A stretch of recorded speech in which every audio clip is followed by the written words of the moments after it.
Hey, welcome everyone to another episode of Convos.dev, where two friends chat about development, life, and everything in between. Hey, I'm Chris. I'm Jess. And we're wanting to chat through email clients today and just email in general. Every one of us has to deal with way more email than we want. And even though I work for an email company, I also hate email. So we're going to chat just about how we handle email and also maybe a little bit about email clients as well. So Jess, I don't know if you have some thoughts you want to start with about just like how you handle email in general, and then I can kind of pipe in as well. Yeah, I think I'm going to learn a lot from you today. Because you probably know the space a lot more than I do. I generally I'm probably considered a bad email user. If you could tell from previous episodes, or maybe just me as general, I'm a messy person. I'm kind of like an intuitive worker, which is just a nice way of saying I'm a messy worker. I used to use Gmail. Now I'm on Superhuman. The biggest pain point I have with email is like categorizing. I feel like dread to go into my email, probably because I know it's a messy place and I know there's a lot of promotional emails I haven't archived. There's a lot of like kind of auxiliary threads, like work threads that I'm kind of a part of, but I don't really need to chime in on, that are just kind of plugging at my inbox, and then just like stuff like meetings, and I just don't have a good system. And I was bad at it even when I was at Microsoft. I was using had to use Microsoft Outlook. Like I've just always been bad. And then also I have like my work email, my personal email. They don't go into the same inbox. So I don't know. It's all a mess. So I'm curious, like I'm assuming you've probably like talked to a lot of customers too, like working at Resend. You probably know the buckets of the types of email users. So I'm curious, like who are they? Like I don't know. I want to learn some of the stuff that you've learned working at Resend. Yeah, I don't know that I have as much to teach, but maybe as we chat, we can learn from each other. But it's hard because Recent is mostly targeted to developers who are integrating email into their applications. Like a lot of times that falls generally into two categories: transactional stuff like logins and that kind of stuff, or marketing emails, which we're all too familiar with. So yeah, I think how you treat those two things are obviously very different. And then there's personal emails as well, which wouldn't be so much through Resend. That would be more through like a normal, like Gmail or whatever your email sending provider is. So we're mostly dealing with like bulk emailing.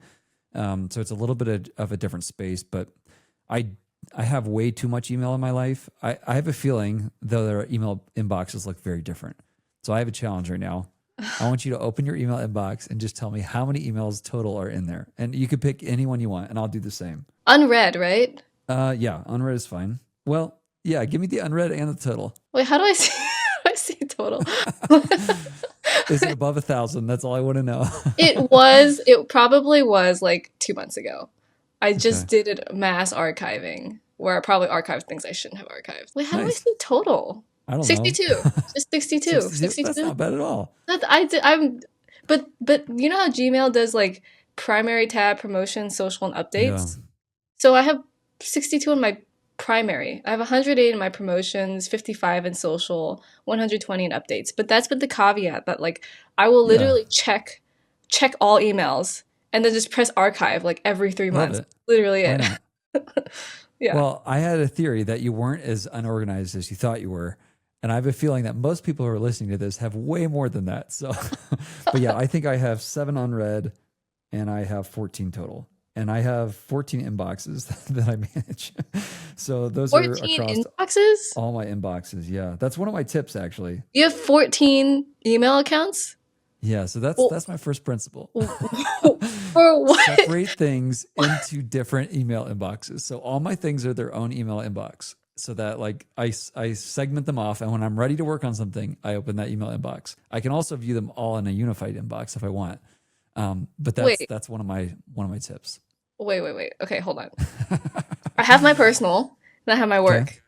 Then I have like maybe some that I use for like, the fake ones that you use to sign up for stuff. But I don't Sure. really check those inboxes because they're just, well, I don't understand what you have 14. What are these for? I mean, I know you have your channel. I'm so confused. Like But one's a blog I manage. It's got its own email. One is like a soccer camp thing I run every summer. okay. So you have different email addresses for all of these Yeah. different things. Oh my God. And okay, and But that they all helps. go to the same like email client. And so I can look at them all in one inbox and I don't really care where they're at, or I can look at them individually. So usually I'm like, okay, it's time to work on this thing. I look at that email inbox. There's like two things in there. I clear them next. Like, so to me, it's like a nice little like separation. I'm in this zone. I'm going to work on this thing. I'm not in this zone. I don't want to see this anymore. So that's how I manage email. I don't know if that means I'm a psychopath or if it means I'm smart or something in between. It's a good thing. It's a good thing. I think what's the argument of doing that versus like adding like rules to your email, like filtering rules and stuff that filter it into different categories. Like what would you say the argument is? I think for me, it was mostly like if you only use Gmail or something like that, it makes sense. But I have a bunch of different email systems that feed into the one inbox. And so, like, I don't have the ability to set rules on all of them. Mm, Now, obviously, that's because I have separate email addresses. But a lot of times, like on a couple of these, other people also help manage that email address. And that so, makes like, sense. I can't just do whatever I want. It has to be its own email address. So it's probably just a way, like, it's just accrued over time. And now it's just how I work. So, I mean, yeah. it's I think it's the correct way of working. Like most companies will do that. Like we have like feedback at warp.dev and then partnerships at warp.dev and we have so like I guess I just yeah, it makes sense actually. Like I've just never thought about doing that for personal, but it does make a lot of sense to do that actually. Oh Like if man. you had all your football stuff and like football at Jess.dev or whatever Yeah. it could separate that stuff out. And you're like, when I'm ready to deal with football, I'll go look at football instead of whatever. But if it's all through Gmail or somewhere where you have control over labels, I don't know that you'd gain a huge advantage by creating a bunch of separate inboxes, especially now that everyone knows that you can be contacted at your personal one. So I Just think for me, like if I introduce everything as like, here's how you get in contact with me about this, then I know everything about that will be in that inbox. okay. This is good advice. Usually, what are other like? I'm sure there's a lot. Give me the other principles, other like other tips and stuff. No, I mean, yeah, a couple of things are just like learn keyboard shortcuts for every app. I'm incredibly uptight about unsubscribing from every single thing I don't absolutely love to see. So there's like four things I get. Other than that, it gets unsubscribed from immediately. If I buy something from somewhere, I unsubscribe immediately. Gmail, Yahoo, Outlook, most of them require bulk senders to attach an unsubscribe, one click unsubscribe link to the header of the email as well. And Gmail actually shows that. But also email clients can tap into that. So I use like Superhuman or Spark or whatever I'm using to unsubscribe. If I see that again, I immediately block the domain, everything from the domain. Okay. And if there's something I have not signed up for, I block the domain immediately. So like if I don't know what the thing is, it gets blocked, and that's their fault for being bad actors. Like you should not be sending me stuff if I didn't explicitly sign up for your stuff. So maybe I'm just really hard nosed about it, but it's because I don't want to look at that every time I open my email client because I have 15 inboxes or whatever. So that's my own You- fault, but they can I suffer the gotta I gotta consequences. tell the audience that like tone that Chris just took was probably the strictest tone I've the most unhappy, unpleasant. Like, That's my his dad voice right dad, there. like he's such a nice guy. That's like the like strictest I've seen him be. uh, That's funny. Okay, what else is yeah. there? A couple other thoughts around email. Like I check email at very predictable times every day, and that's it. I Mm, don't have any notifications for anything. Obviously, depending on your job or whatever, that you may not be able to do that. But then I save. The other last thing is I save templates for things I say a lot in Raycast snippets. And yep. so things I say a lot, I save there. I also do a lot of like voice to text now. And so most of the time I'm talking back. I haven't really found a lot of the AI like repliers very good. So I typically don't use those. Um, every time you reply though, you're probably going to get a reply back. So a lot of times, unless I feel like they definitely need a reply from me, I just archive it right away.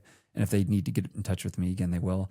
That being said, I'm not amazing at email. I still feel like I'm always behind. But if I check it like 3 times a day for 15 minutes each, um, I'm happy. Like that's good for me. And then I don't look at it other than that. I'd never get notifications for anything. Um, my real friends will text me or call me, and work is through Slack. So that's kind of the way I've been able to manage it. And but again, especially with the channel and my course and other stuff like that, there's always stuff that sometimes will take me 2 or 3 days to get to, just because it doesn't fit in those 15-minute slots that I do a few times a day. Mm. Otherwise, it will just take over your life. at Yeah. least when you have 15 inboxes you manage. Do you mind sharing like the buckets of what these 15 like different inboxes are? Yeah. So some of them are work, like my course is a separate one from my channel. I have 1, 2, 3, 4, 5, 6 for open source or nonprofit ones, 2 connected to my church. I have 2 different personal ones, work, 2 podcast ones I manage, and I think that's it. So yeah, something Gotcha. like that.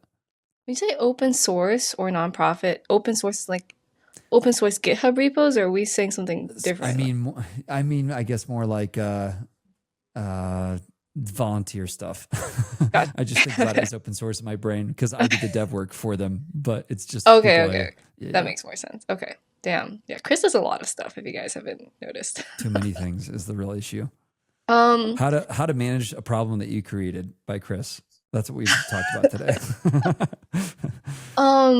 for the voice thing, what's the workflow that you typically go through? Is it like I know you mentioned you use like Mac Whisper or some other extension. Like I usually go straight into like ChatGPT, which has some rules around how I it learns I have it some rules around how I speak and how I like to do things. So I can just speak stream of consciousness and then have ChatGPT kind of give me a draft and then I'll edit that and then I'll paste it into my email client.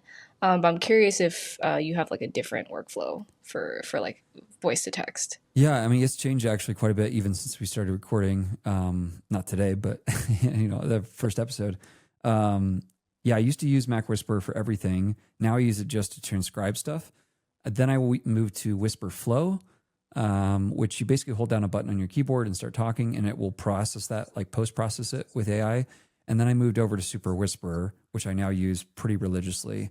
And it has a bunch of rules you can set about like when I'm in this particular client, make it more casual. When I'm using this app, do this. And so you can feed it custom words and language and feed it like tell it which model you want it to use, even per section and stuff. So I found that to be super super helpful. And yeah, I use it for everything from sending text messages to Slack messages. I mean, probably 60% of what I write now is through voice. Do you have like rules set up for like the format of an email versus a Slack message versus like you just have those automatically set up? Yeah, I mean, most of the time if I'm talking, it's and replying to people on email, I'm like 2 sentences max. Like I'm fairly short in my replies, but you can set it up if I remember correctly per client, like in this client, reply like this and always add this signature, that kind of thing. Gotcha. So it's pretty intelligent. And then, like I said, you can post process stuff through different AIs, feed it custom language. There's quite a bit you can do. It's pretty cool. Speaking of supers, you mentioned Superhuman. I'm curious how you use it or what you found helpful. Oh, probably what it helped me the most with is just it makes keyboard shortcuts. I don't know how to put it. I mean, I know Gmail's always had keyboard shortcuts, but I think with Superhuman's onboarding experience, it definitely like really walks you through the keyboard shortcuts. And then there's also a bar in the UI at the bottom that just helps you know keyboard shortcuts quickly. So I think it's a very small thing, but the UI has helped me learn quickly like slash or C to compose or E to archive and just small things like that, which I've just not been a keyboard shortcut person. Even like Raycast is the first time I really took a concerted effort to like do keyboard shortcuts, and it's really been helpful. I'm just again a very lazy person, just like it's too much for my brain. So I think Superhuman just helped me like really get into keyboard shortcuts, and then I just like the fact that it auto archives and then just automatically labels certain things into like the primary versus like other. It's just important, shared, and other, and then calendar, which I'll just automatically archive anything in calendar because I'll eventually see it on my calendar anyways. Well, I do think that really is a superpower to be able to use the keyboard shortcuts of whatever you're using. And Superhuman does such a good job of that. I only have it through work and only the last couple months, but if I was to encourage you to add one thing, it would be to add split inboxes. Split So inbox. basically, what you can do is when you get an email, like let's say from Amazon, I just hit Command K and do like new split inbox and say anything from Amazon, throw in this custom little inbox. So it's like your own little special promotions tab, but for whatever you want to fit in there. So Amazon or like, and then you can add extra stuff to those. So if there's emails you get regularly, like even from influencers, you can actually apply auto labels using AI where it says anything from an influencer, any cold outreach, any whatever, like put in this particular split inbox. And so you just tab through them and they act like little separate inboxes within your inbox, if that makes sense, like And within Superhuman. is the automatic rule just like filtering by their domain, like their email address? The split inboxes are by their email address, domain, maybe subject line, a couple other things like that. The AI labels actually reads the message, determines what it should be, and then puts it there. And you can even have it auto archive, like anything from this type of a pitch, auto archive, and it puts in its own little section. So those have really helped me kind of, again, segment off email. I will say, I feel like you're so good at like quickly assessing people's scripts and that kind of stuff. So you may just be too fast to where it's like not useful. But like for me, at least, I'd want to put those all and then deal with them at once when I had time to really process them. But I feel like you give really quick advice on that and it's spot on. So maybe it's easier for you just to do it like, in flow and not have to separate it out. Yeah. I like that. Those are such good tips. And I really got to spend a day to like clean up my whole email like flow, It sounds like it's working for you. Like I said, I thought you didn't have that many. Because I'm you making hanging it sound like on you by had a thread. 25,000 emails. We'll see. Okay, let's move on to tools. Okay, you've got ShortCat. What is that? ShortCat. Yeah. So this is, speaking of keyboard shortcuts, it's something you can install through Homebrew, but basically you hit a keyboard shortcut on your machine and it puts little labels on everything all over your system. And so like I'll hit a keyboard shortcut and then I can just hit the next, like the label for it. So for instance, I'm in Slack right now. If I hit my keyboard shortcut, it puts little micro labels over everything, like 100 labels. So like one says CW. So I hit CW enter and it clicks on that for me. So it allows you to keep your hands on the keyboard without Oh, having to have the actual app implement anything. that's cool. So if Yeah, like it's been really fun. if you didn't have a mouse, you would just navigate your entire thing with The ShortCat. whole thing. Yeah. Pretty cool. I gotta try that out. That actually sounds really fun. Mine is a token monitor. So something that's been really topical at work for me is like pricing in AI, and the AI industry is like pricing and packaging and token usage and cutting down on, token usage and billing. And I was on a call with this developer the other day, and he mentioned this open source like usage monitor. So it's Huh. basically you just run Claude and then you run this tool, and it basically will tell you like approximately like if I'm doing a task, it's like on average you're burning 80 tokens per minute. So you can kind of get a sense of how many tokens something is. So if I'm running like a code generation thing, it'll be more like 180 to 250 tokens a minute or something like that. So higher. And then it'll also tell you, because Claude does this pricing by time windows. So it's like you get 5 hours of this many tokens, and then it resets every Hmm. 5 hours. So it'll tell you like it'll tell you, are you projected to run out of tokens before your time window is up? Because that's a pain point a lot of developers were having, is like they would run out of their tokens and you can't really tell how many tokens you're using. So it's like maybe 3 hours in, they just were like, oh shoot, we've hit our limit. All right, I just got to wait 2 hours for this to reset kind of thing. And so developers Yeah. happy about that. So he created, or they, I don't know if it's female or male, but like just created this tool, and it's pretty cool. It has 1.4K stars, or no, 4 point, wow, about 5,000 stars. So, I Yeah. mean, people like it, people trust it. It's pretty cool. I like that. I'll have to check it out. All right. My show and tell I've been wearing this whole time. It's these nothing headphones Yeah, that I I saw got. the ads for that. And were you wearing this in episode 3 and 4 as well? I can't remember, I think but you were, because I've used the Sonys for a oh, while and they hurt my ears. And so I was like, I want to switch to something. So I got these and I really like them. So that's it. tell us like two more sentences about them. No, I mean, I think they're a little cheaper than like the Sonys and the Bose and stuff like that. But I think for me, like, I think the vibes you either like or you don't. Like, I think they look cool, They do. but yeah, they're a lot bigger. Like the ear cups are a lot bigger, and then they're a slimmer profile, both on your head and also in the case. And so, yeah, other than that, like the voice cancellation is just about as good. They don't have, like, you have to have them plugged in, or you have to have the battery working if you plug them in for them to work. That's probably the only frustration point. But the battery lasts crazy long. Um, and it doesn't have like a couple of the other things, but all the buttons are tactile. So you actually like Mhm. scroll wheel to change the volume. And so I I actually do really I like the do love tactile tactile. buttons. Yeah, yeah. I So love buttons yeah, in general. That's awesome. Okay. I had a show and tell, but I'm gonna move it to next episode because at least I have to hop off for a meeting right now. yeah. Okay. Well, thanks so much for joining us in this messy email journey. And we hope to catch you next time. If you have questions or comments or things you want us to cover, let us know on our website, convos.dev, or reach out to us on social media. Thanks so much. See you next time, Jess. Bye, Chris.